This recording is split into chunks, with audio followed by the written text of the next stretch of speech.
2011, I released this album. It's called Cadenza, and it was on a London indie label called Memphis Industries. Our first album was self-titled, but it was with a German indie label called Tapeta Records, based in Hamburg. And that translates to Wallpaper Records. Interesting fact.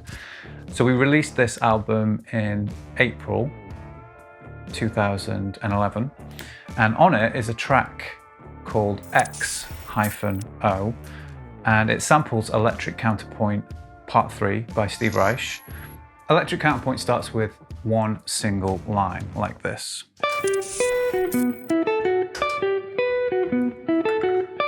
Good. And then the second player will come in with the same phrase, beat behind.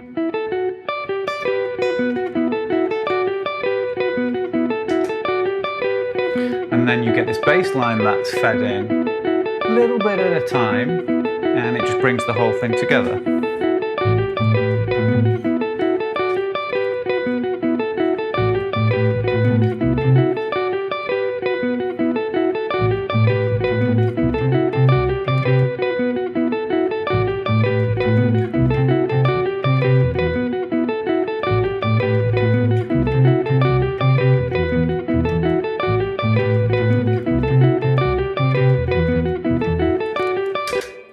So somewhere between learning and performing that song way back in 2011 and today, I came up with something very much inspired by it. It's my own riff, but it moves around a little bit more.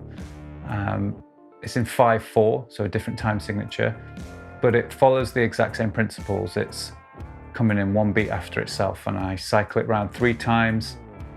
I did a bass and some kind of angular, percussive, muted guitar rhythm, which kind of picks it up a little bit. And it's a song that a song idea that I've had for a while, but I just never did anything with. But I think it's a really valuable thing to learn and understand and know how to do.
If you want the tabs and a kind of interactive backing track for this, then head over to my Patreon. I would appreciate the support. If tabs and backing tracks aren't your thing, what about this lovely new t-shirt that says, I said, no stairway. But of course that's a lie, because stairway is always acceptable.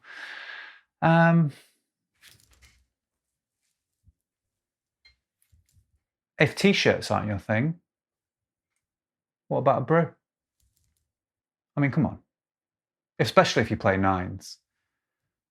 Only ball will probably sue me for ripping off the colours, but I do what I want. Looks like me, doesn't it? It does. So this little exercise is 8 bars long. It's in E minor and the time signature is 5/4. So that means we're going to be counting 1, 2, 3, 4, 5 every bar. I'm going to show you the 3 positions that we cover. It's dead simple. You're basically doing E minor, C, and then D. So the first one starts on the 9th fret of the G, goes to the 8th fret of the B, and then the 7th fret of the E. A little E minor triad. Then you go to the 7th fret of the G, and the 7th fret of the B, and then the 10th fret of the B.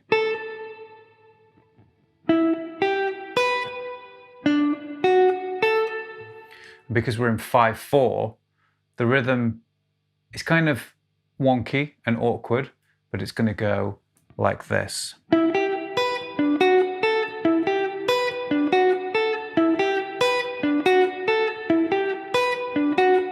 One, two, three, four, five.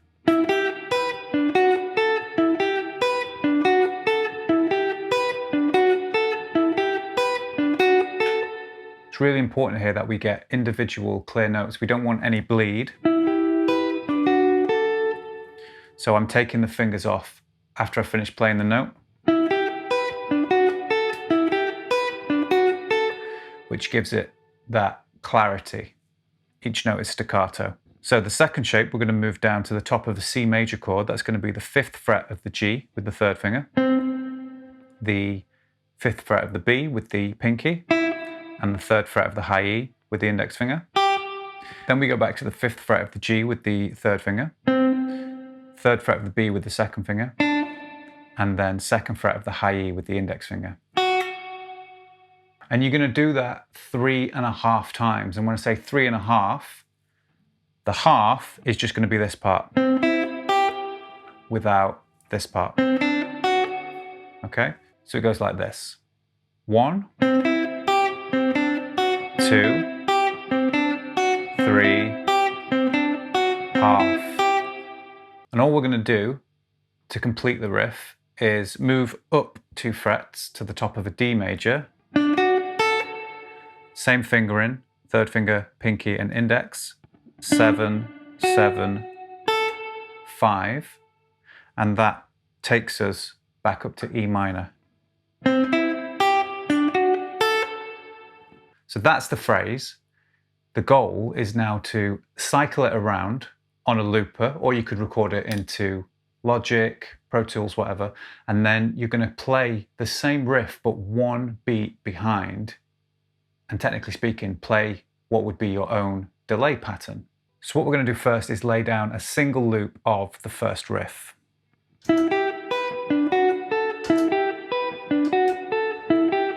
Now, we're going to try and come in with the exact same riff, but 1 beat behind the first note. There.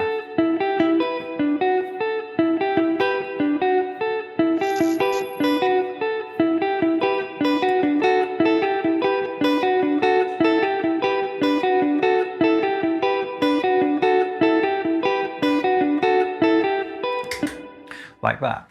Now, once you get that down, the next challenge would be to come in 1 beat behind the second one. And you end up with this little trio floating around, and it sounds really cool.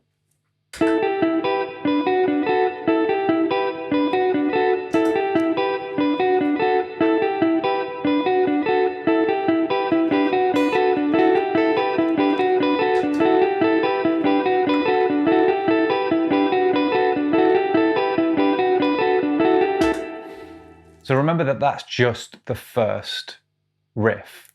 What you then want to do is piece all 8 bars together and try and do the same thing.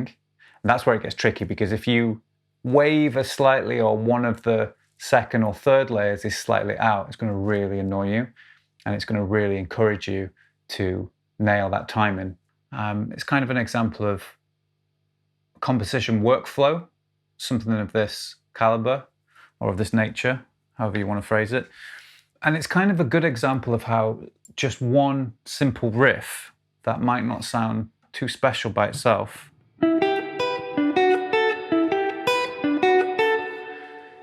can become something more and create, you know, a mood or convey an emotion. Like this to me is quite dark and sinister. Sounds like trouble, or like a, I don't know, like a chase or something like that. And it's got a bit of a Mike Oldfield, Tubular Bells kind of vibe to it. It's definitely, obviously, because it's in a minor key, but there's just something that, you know, bit Axel F, innit? I spent about 10 years playing really fiddly, wonky riffs in random time signatures. In studio environments where it's always harder because you've got to be tight. Live after a few beers, no one notices, that's fine. But with my kind of roots and first love being blues and rock, and then going into the whole kind of world of what you would call like indie prog, I picked up some skills and I wanted to share them with you. A lot of the stuff we did was in like 11/8, 7/8, 12/8, 10/8, 21/8, like 7/4 in swing time, King Crimson inspired. And somewhere between rehearsal and throwing up, I actually got quite good with holding my own and interacting with other musicians. And I think from showing it to other people who struggle with it immediately, and I find it quite easy, not being smug, just being honest, I figured if other people haven't done this or aren't familiar with it, you'd get something out of it, and it would help grow your understanding of rhythm.